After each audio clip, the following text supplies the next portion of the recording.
नमस्कार. मी Chetan Taksale, Softech solution and services Pune. आज मी आपल्यासाठी एक असं ए आय टूल घेऊन आलो आहे जे खूपच इंटरेस्टिंग आहे. आणि या ए आय टूलचा वापर करून आपण आपल्याकडे अवेलेबल जे कंटेंट आहे, उदाहरणार्थ एखादा रिसर्चर त्याचे थिसिस लिहित असेल, एखादा स्टुडंट असाइनमेंट लिहित असेल, किंवा एखादं तुम्ही पी पी टी प्रेझेंटेशन बनवत असाल, किंवा अजून वेगवेगळ्या प्रकारच्या कॉन्टेंटमध्ये तुम्ही जर काम करत असाल, तर 101% हे ॲप्लिकेशन तुमच्या सगळ्यांच्या कामाचं आहे. यामध्ये टर्न तुमचे जे काही थॉट्स आहेत, टर्न थॉट्स इंटू व्हिज्युअलायझेशन, याचा मेन मोटो जो आहे तो कसा यामध्ये काम करतो आपण बघूया. आपण सर्वात पहिलं आपल्याला गुगलवर जायचं आहे. गुगलवर गेल्यानंतर तुम्हाला इथे टाईप करायचं आहे napkin.ai. napkin.ai या वेबसाईटवर जायचं आहे. ओके, इथं गेल्यानंतर तुम्हाला त्याबद्दलचं माहिती इथे दिसणार आहे. ओके, इथे तुम्हाला ऑप्शन आहे साइन इन आणि गेट नॅपकिन फ्री. सध्या याचं जे बेटा व्हर्जन आहे ते बेटा व्हर्जन फ्री अवेलेबल आहे आणि त्याच्यामध्ये काम कसं करायचं आहे हे आता आपण काही मिनिटांमध्ये बघणार आहे. तर आपल्याला लॉग इन करायचं आहे आपल्या जीमेलनी. बघा, तिथं तुम्हाला सुरुवातीला तर माझं अकाउंट ऑलरेडी लॉग इन आहे, तुम्हाला विचारेल. तुम्ही तुमच्या जीमेलनी लॉग इन करून घ्या. लॉग इन केल्यानंतर तुमच्यासमोर असं एक पेज, ब्लँक पेज असं ओपन होईल आणि इथे तुम्हाला ऑप्शन दिलेलं असं new napkin draft with A I import from file. म्हणजे तुमच्याकडे अवेलेबल असलेला एखादी फाईल जी आहे ती फाईल तुम्हाला इथे अटॅच करता येते आणि त्याच्यामधला कंटेंट जो आहे तो व्हिज्युअलाइज करता येतो. ठीक आहे. आणि नसेल किंवा ब्लँक नॅपकिनवर तुम्ही कॉपी पेस्ट पण करू शकता. तर मी तुम्हाला दोन्ही दाखवेल, कॉपी पेस्ट करून पण दाखवेल. आणि एक जर माझ्याकडे काहीच नाही आणि मला एखादा टॉपिकवर माहिती लिहायची आहे आणि त्या टॉपिक ए आयच्या माध्यमातून इथे टॉपिकमध्ये ती आपल्याला लिहून देणार आहे आणि त्यानंतर मग त्याला आपण व्हिज्युअलाइज फॉर्ममध्ये आणणार आहे. इथं पहिल्यांदा जे आहे मी तुम्हाला ए आयच्या मदतीने कसं टॉपिक लिहायचं आहे, इथं ड्राफ्ट विथ ए आयचा ऑप्शन तुम्हाला दिलेला आहे आणि त्याला इथे प्रॉम्प्ट तुम्हाला द्यायचं आहे. तर मी इथे एक प्रॉम्प्ट टाकतो. आता मी इथे डिजिटल लायब्ररी नावाचा एक प्रॉम्प्ट इथं देतो फक्त आणि कंटिन्यू करतो. तर तो आपल्याला ए आय जे आहे ते आपल्याला डिजिटल लायब्ररीबद्दल संपूर्ण माहिती जी आहे ती इथे लिहून देणार आहे. ओके, तर ह्या माहिती लिहित असताना बघा अशा पद्धतीने तुम्हाला इथे माहिती लिहून दिलेली आहे त्यांनी. ओके, आता ही माहिती तुमच्याकडे अवेलेबल आहे, परंतु ही कसं आहे की फक्त एक टेक्स्ट फॉर्मॅटमध्ये अवेलेबल आहे. यामध्ये कुठेही थोडंसं आपल्याला एखाद्या क्लायंटला प्रेझेंट करायचं आहे, आपल्या सरांना प्रेझेंट करायचं आहे, किंवा आपल्याला थिसिसमध्ये जर डायग्राम वगैरे बनवायचा असेल तर मग ते कसं करणार. आता हे फीचर्स आहे बघा, इथं फीचर्स ऑफ डिजिटल लायब्ररीज. तर हे फीचर्स मला असे टेक्स्ट फॉर्मॅटमध्ये नको आहे, मला थोडंसं व्हिज्युअलाइज पाहिजे. तर तुम्हाला इथे बघा डाव्या हाताला एक जनरेट व्हिज्युअल्स नावाचं एक ऑप्शन यामध्ये तुम्हाला अवेलेबल होतं. तर तुम्हाला या सगळ्यांना जर व्हिज्युअलाइज करायचं असेल तर हे सगळे सिलेक्ट होतात आणि लेफ्ट साईडला इथे एक रेष तयार होते आणि इथे तुम्हाला एक ऑप्शन मिळतं जनरेट व्हिज्युअल्स. आता बघा इथे तो व्हिज्युअल्स जो आहे ते तयार करायला त्यांनी सुरुवात केली. तर दिसते तुम्हाला ब्ल्यूमध्ये, हे बघा अशा पद्धतीने त्यांनी व्हिज्युअलायझेशन केलेलं आहे. आणि इथे बघा वेगवेगळ्या प्रकारचे स्टाईल्स इथं अवेलेबल आहेत. बघा मला की features of digital library, remote access, preservation of E resources, असे मला अजून वेगवेगळे आहेत. तर तुम्हाला मला थोडे अजून वेगळे पाहिजे असेल तर मी अजून वेगवेगळे इथे क्रिएट करू शकतो. इथे परत आपल्याला याच्यावर टिक करायचं आहे.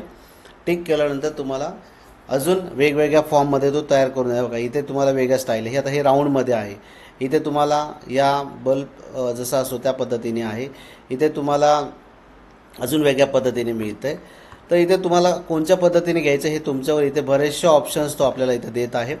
ओके, अशा पद्धतीने तुम्हाला तुमचा कोणताही कंटेंट जो असेल त्या कंटेंटमध्ये ही अशी इन्फॉर्मेशन छान पद्धतीने आपल्याला इथे व्हिज्युअलाइज करता येतं. तर मी इथे बघा impact on education and research की फीचर ऑफ डिजिटल लायब्ररी, मी की फीचरसाठी ही इमेज इथं घेतलेली आहे. ठीक आहे.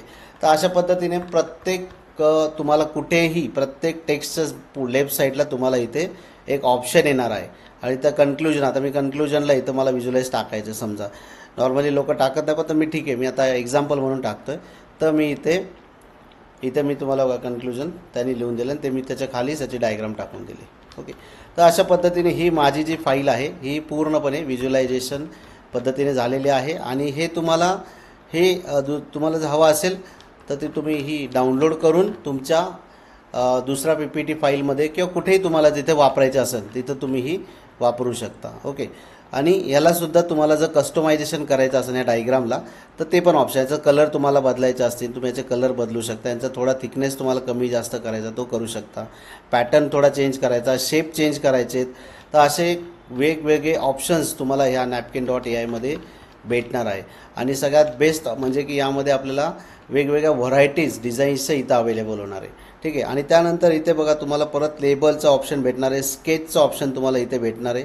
आणि एखादं इमेज जरी तुम्हाला इथे अपलोड करायचं असेल तर इथे इमेज अपलोडिंगचं पण ऑप्शन तुम्हाला भेटतं. म्हणजे तुम्ही इथं इमेजसुद्धा अपलोड करू शकता. ठीक आहे. तर हे अशा पद्धतीने तुम्हाला वेगवेगळे ऑप्शन इथं अवेलेबल होणार आहे.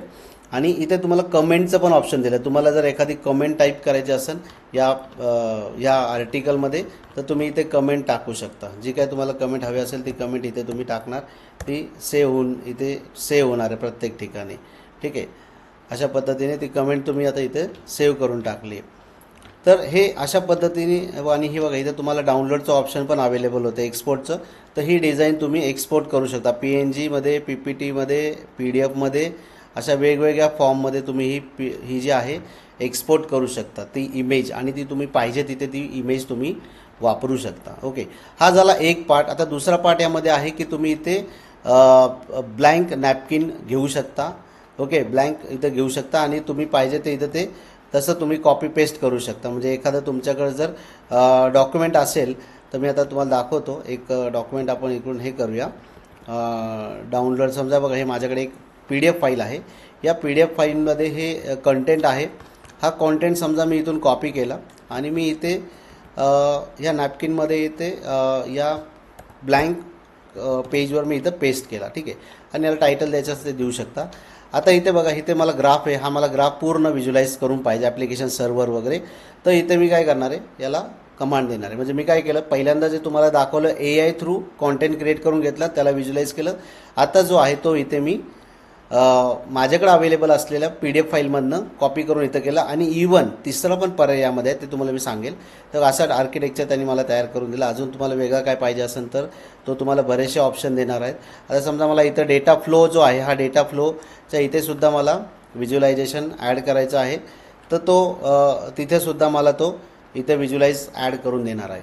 ठीक आहे. तर अशा पद्धतीने तुम्हाला प्रत्येक पेज म्हणजे या प्रत्येक कॉन्टेंटमध्ये हो का अशा पद्धतीने व्हिज्युलायझेशन तुम्हाला हवं असेल तर ते तुम्ही इथे करू शकता.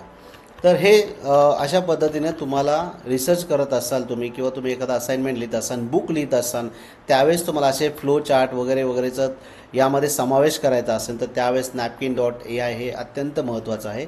आणि याचं विशेष म्हणजे तुम्हाला आत्ता जे बेटा व्हर्जन जे आहे ते बेटा व्हर्जन आहे बघा इथं लिहिलेलं आहे फ्री प्रो बेटा प्लॅन.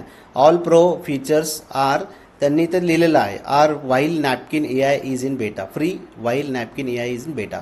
तोपर्यंत हे टोटली फ्रीमध्ये आहे. त्यानंतर तुम्हाला इथे import file from doc, PDF, PPTX, MD आणि HTML ही फाईलसुद्धा तुम्ही इथे अपलोड करू शकता. म्हणजे असं 3 प्रकारे आपण इथे कॉन्टेंट क्रिएट करू शकतो आणि त्याला आपण व्हिज्युलाइज करू शकतो. आणि त्यानंतर ती फाईल तुम्ही डाउनलोड करून पाहिजे तिथे ती वापरू शकता.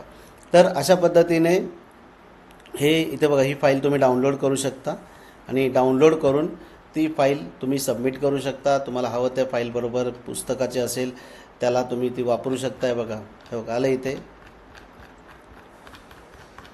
तर हे अत्यंत सुंदर सॉफ्टवेअर आहे. स्पेशली रिसर्चर किंवा स्टुडंट्ससाठी सुद्धा हे खूप अत्यंत महत्त्वाचं ॲप्लिकेशन आहे, ज्याच्या थ्रू आपण आपले जो काही कॉन्टेंट आहे, जी काही वर्ड फाईल आहे किंवा PDF फाईल आहे किंवा तुमच्या मनात जे काही थॉट्स आहेत त्या थॉट्सला तो व्हिज्युलाइजमध्ये कनेक्ट करू शकतो आणि खूप छान पद्धतीने तो प्रेझेंट करू शकतो.